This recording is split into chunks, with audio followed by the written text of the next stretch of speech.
Fun dad fact number 8. Did you know that 1972 was the first year where Father's Day was recognized as a national holiday? It was signed into law by President Nixon himself. The father of Father's Day.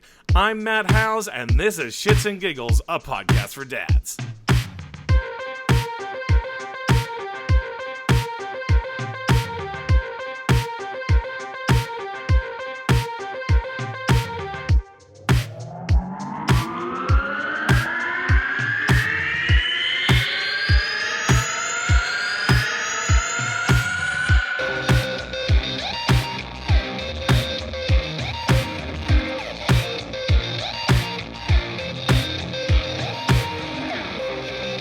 Hey there, winners! Welcome back to Shits and Giggles, a podcast for dads, oftentimes referred to as a dumpster fire of knowledge. How about that? I'm Matt Howes, and I'll be your host, taking you today on your wonderful journey in parenthood. Oh boy, welcome to fall, everybody. It is fall, where the East Coasters are currently enjoying the reds, yellows, and oranges of the varying degrees of leaf changing and the season being bright and all sorts of things. We down here in Southern California are currently amidst a fear of the red, orange, and yellow of the wildfires, everybody. Yes, it is wildfire season. Never in my life did I think that there would be such a thing called wildfire season, but I learned about that living in California pretty regularly.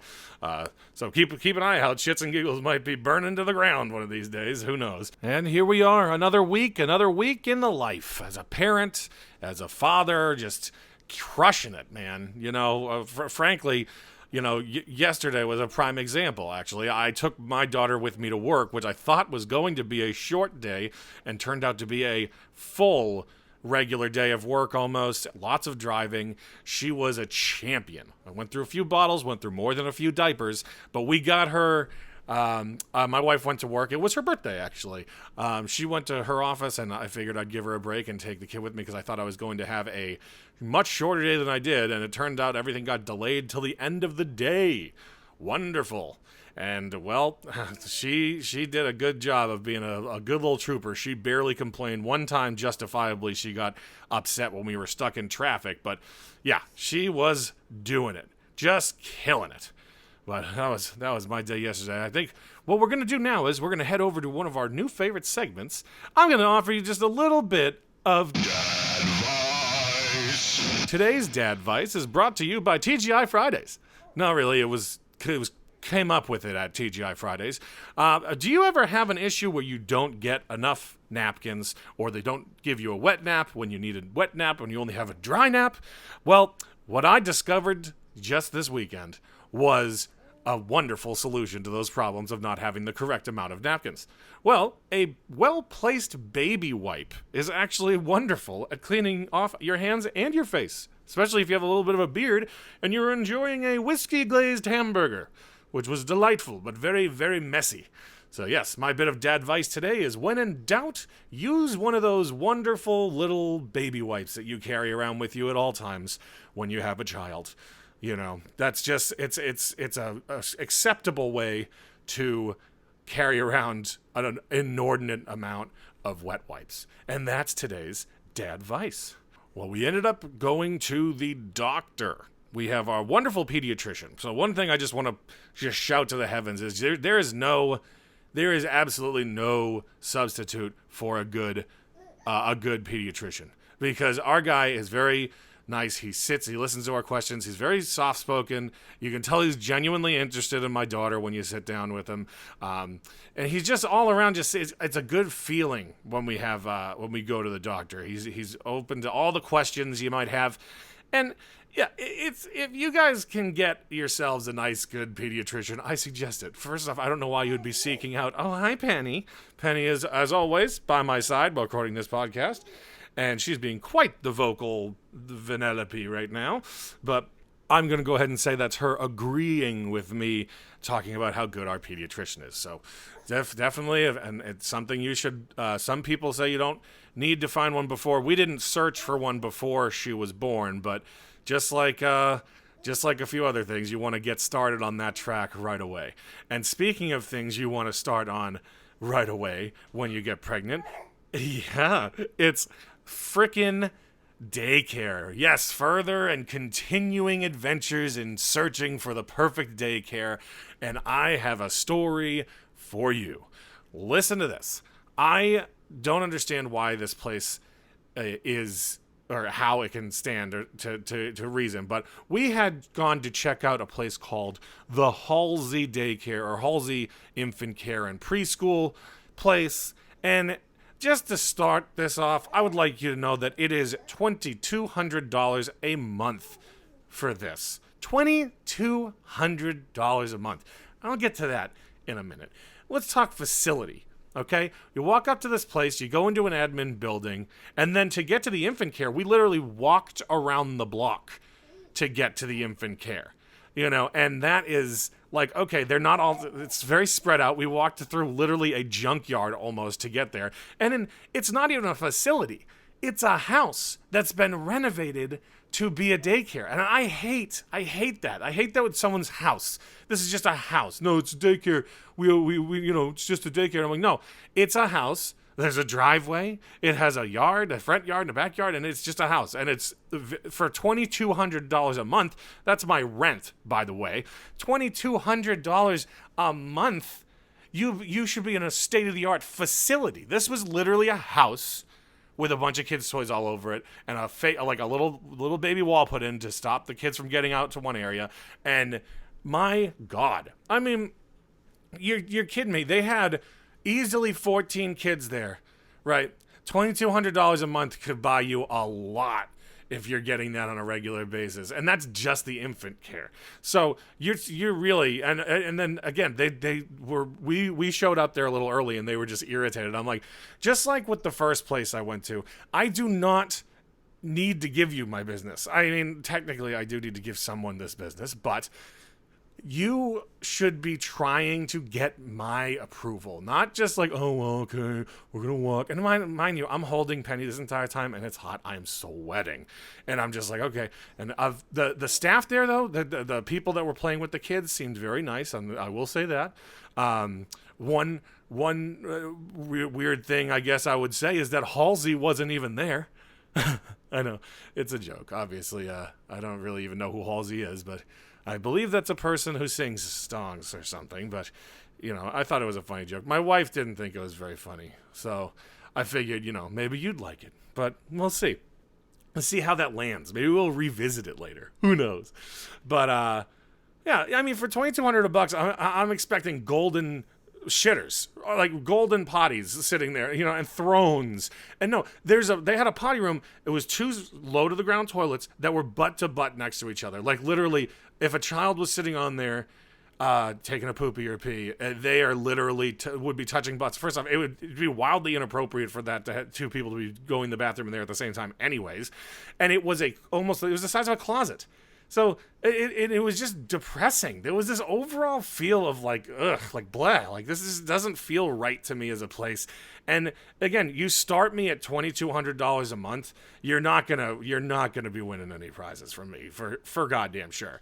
But I mean, listen, this place was not up to date. There was nothing like they had. So for $2,200, but my mother-in-law had an issue with some of the stuff at the kinder care where it was like some jelly taped inside a bag on the window where the kids could like push it up and it'd like rain down. And I think I'd mentioned that that's kind of cool because it's something, if your kid likes it, you can do it at home. Well, they had this at the $2,200 a month place. So they didn't really put any extra money. There wasn't gold filigree inside of it. It was just the same crap. And it was all, the toys didn't look all that new. So that was it. But for $2,200 a month, they should get a new toy anytime a kid shits on it. Like, it's ridiculous.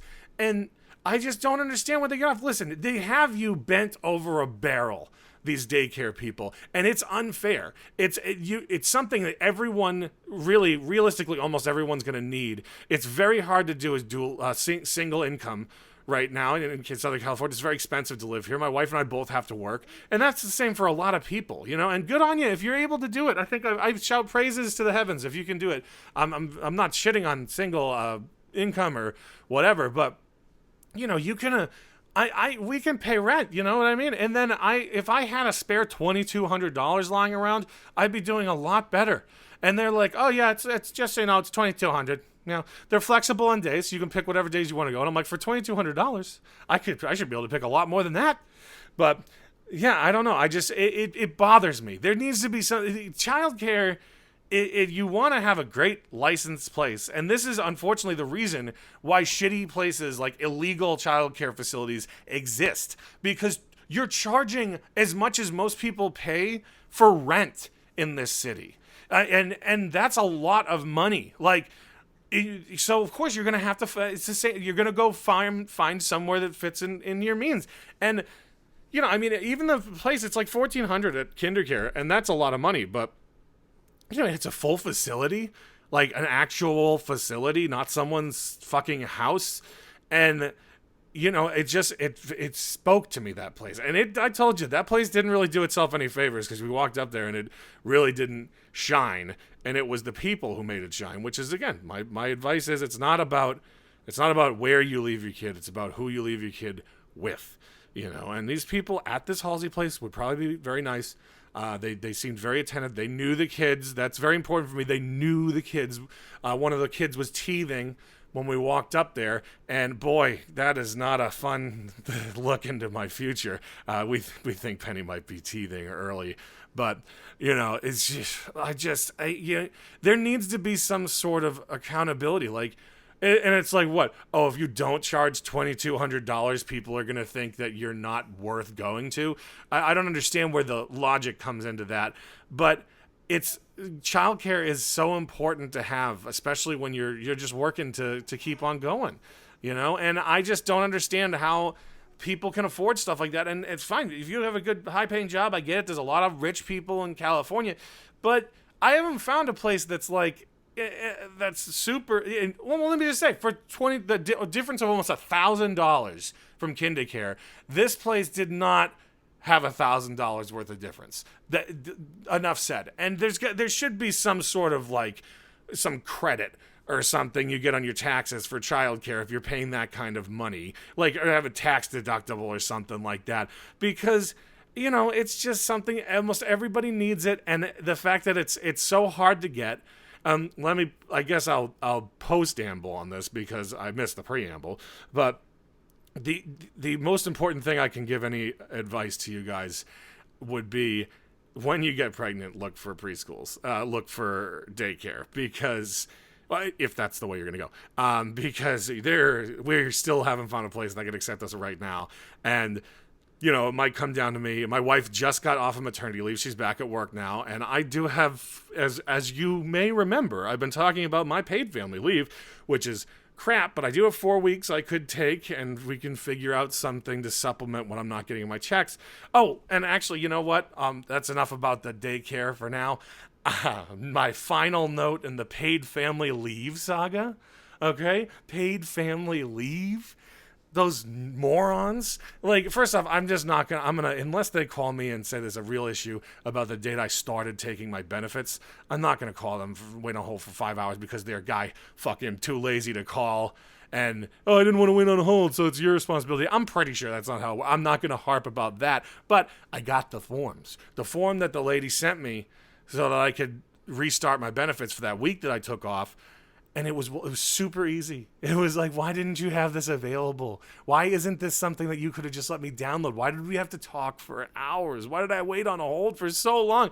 And I sent it in. Now we'll see if I get a check or if they deduct it from the overage. I don't know what they're going to do, but we'll see. But I think I can finally close the book on paid family leave. So we'll for sure update you if and when I figure out what the next step is and what we're going to do. But, you know, like I said, make sure you know the full extent of your benefits as a parent when you have a kid. That's the number one thing, is know from start to finish what you need to do to make sure that you get the most out of what you're entitled to as a new parent. But, yeah, paid family leave. One weird thing I wanted to talk about, not weird, but I'm now watching movies and TV a lot differently. You know, when there's stuff that happens with kids And when it's like with the kids, there's a hurt, sick kid or something like that, I now have all these new emotions because it's more relevant to me. And it's just like, goodness, now I'm so invested in stuff where I'm like, oh no, don't let that happen, you know? And they always say that people seem to care more about animals than they do humans when stuff happens to them on TV. But right now, I am like watching everything being like, oh no, what's going to happen to that kid? Because I have a daughter now. So it's what I'm thinking about every minute of every day is the love I have for my kid. So now I'm starting to take that and put it onto the different TV shows and stuff that I watch. So that's definitely something that you can look forward to as a parent with that empathy. And with that, that'll bring my prepared material to a close, and we'll move on to everybody's favorite segment. You know that segment about all those current topical things. We like to call that segment Good News, Dad News.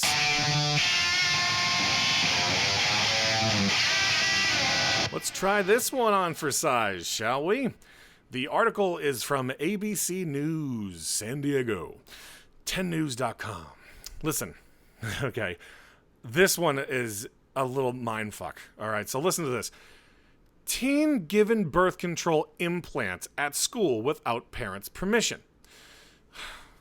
A mother learned her 16-year-old daughter received a birth control implant at school after the teen started complaining about headaches and a pain in her arm. Nicole Lambert sent her daughter to get checked out by a pediatrician. The daughter notified her that that the 3-year contraceptive Nexplanon had been improperly implanted in her daughter's arm and it needed to be removed. According to the paperwork on Merrick's website, the maker of Nexplanon, the implant should go on the inside of the upper arm. Photos show Lambert's daughter had the implant near the back of her arm.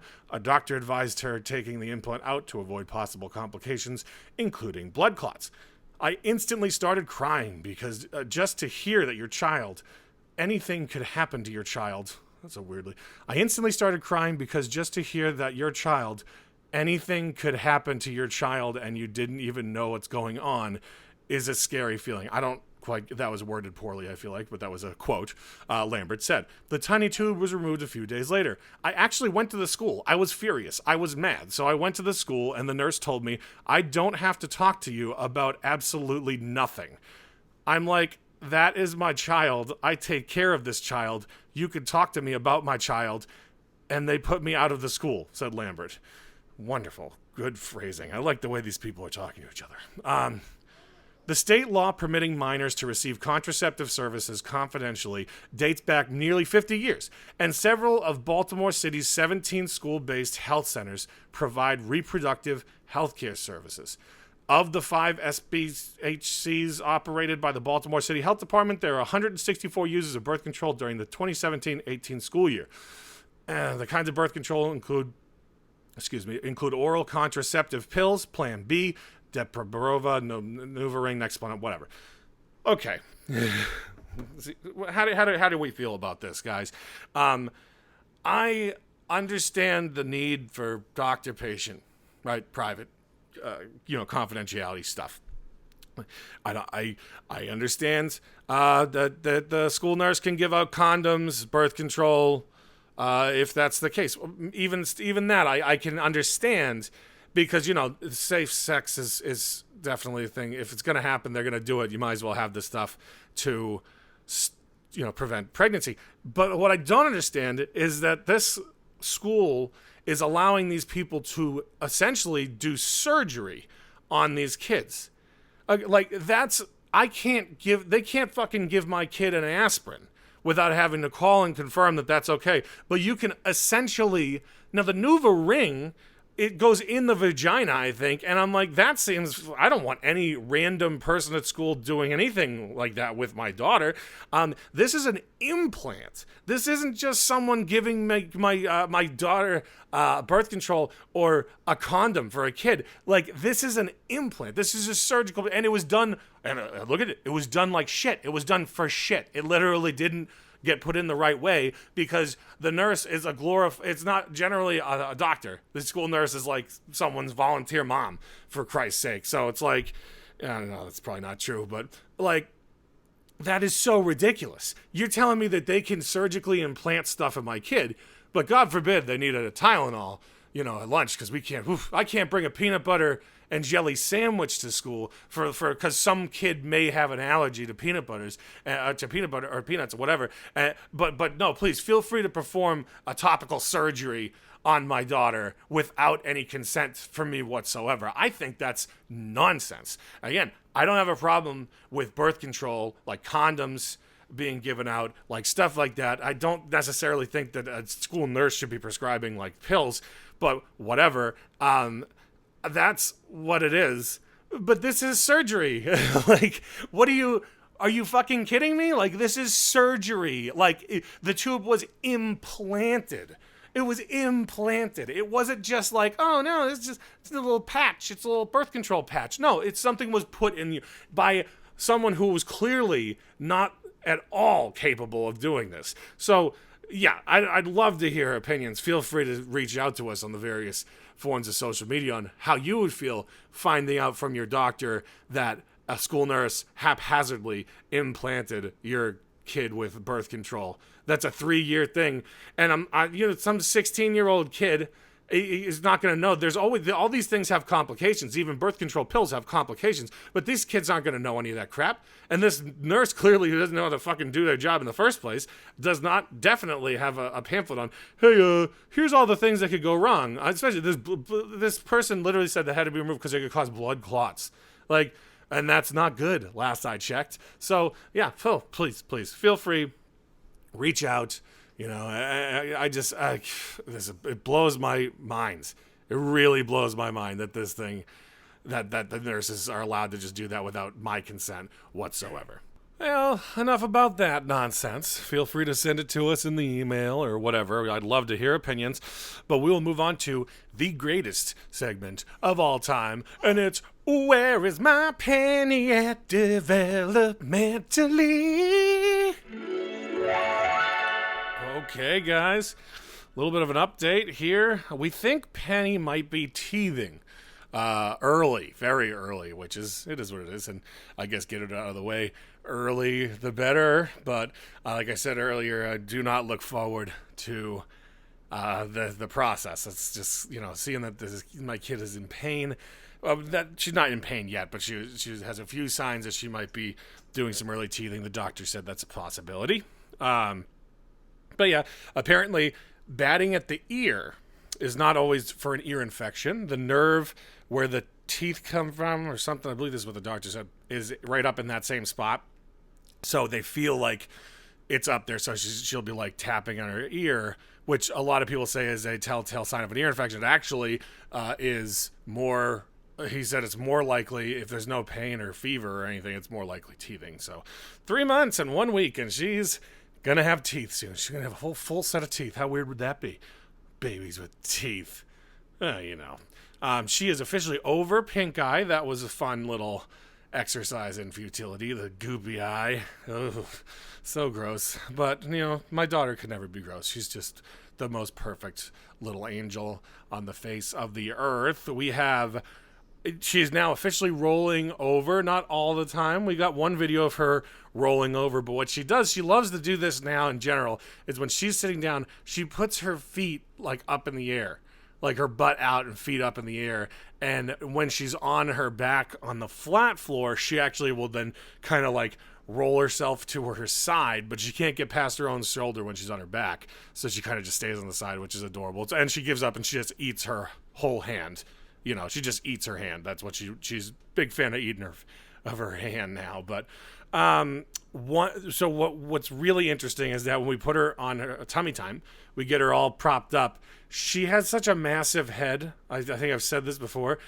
When she rolls over, she literally push it. You would see her using her head to create the momentum to roll her onto her back, which is adorable. Just this big little lumpy head going wow, and then she's over. She's back on her back. We have a new playmat for her that she loves. It's like a ball pit. I would love something like this when I was a kid. It's really cool, let me tell you. But Yeah, it's got like all kinds of little games and little noise makers on it, and she's obsessed with it. She gets a huge smile on her face with this one, so we're happy we threw away the old one. Yeah, she's got a lot going on right now. She's been perfectly very calm in a lot of situations. There was 2 birthday parties we went to this weekend. We've been going all over the world lately, and she has just been a delight. I'm so happy we have such a relaxed baby. It's I know that it's jinxing myself, and I'm like, the longer she stays good, I'm sure it's gonna come and bite me in the ass here sooner or later. Well, she'll just be difficult. But right now, she is a very easy, very mellow. Everybody says that her mood is very mellow, so that's good. That's where we're at with Penny. She's doing great right now. She's chilling in her bouncer. To be fair, she is the number one reason this podcast gets delayed, aside from my laziness. So I'm glad that we'll get this one out today, just a little later than you normally would get it. But hell, some people listen on different days of the week. You never know. But yeah, well, that's the thing. I do the best I can, guys, to get this done on a regular weekly basis. But as you know, having a kid does make it difficult to plan. So here I am doing the best I can to make sure Tuesdays is our day. It's our special day, you and I. It's Tuesday. Woohoo! We have had a lot more listeners lately. We are pushing over 1,600 followers, which is amazing. Keep spreading the word, guys. If you enjoy the show, just tell your friends about it. And honestly, if there's something that you think that you would like to hear my opinion of, I am open. I am very responsive on Facebook. I feel free to message me anywhere. You can email us. All the stuff's at the end of the show. It's always the same info. We do have the hotline. Feel free to call the hotline. But yeah, no, we're getting somewhere, guys. I'm feeling it. We're really picking up steam, and it's all because of you, the listener, at home or in your car. So I want to personally thank each and every one of you. So thank you very much for making this, my little hobby, much more successful than I thought it would ever be, because we got a huge spike in listeners this week, and I like to keep that going. And of course, the new listeners, I'm sorry that this one was later than the normal. It's 8 a.m. on Tuesdays. It's usually dropping, so it's just going to be a little later. But again, we're excited, and Penny's having a blast. She's enjoying all this, so I really appreciate it, guys. I got to get going here. We're wrapping it up, so I will leave you, as always, with my world-famous words of wisdom. My kid is better than your kid, and vaccinate your kids or keep them the hell away from mine. I'm Matt Howes, and this has been Shits and Giggles, a podcast for dads. You've just listened to one dad's perspective on parenting. This show is not meant to be an authority on how you should raise your kids. Did you enjoy the show? Don't forget to like, subscribe, and share on social media. Leave a review. Anywhere that you can find and download podcasts, you can find Shits and Giggles. Find us on Instagram, Twitter, and Facebook at shitsandgigs42 with 2 Gs. Email us at shitsandgigs42@gmail.com. You can find us on YouTube as well by searching for Shits and Giggles, a podcast for dads. Don't forget, you can also call the hotline to leave a quick story about you as a parent at 818-835-2350. Thanks for listening. We'll see you next time.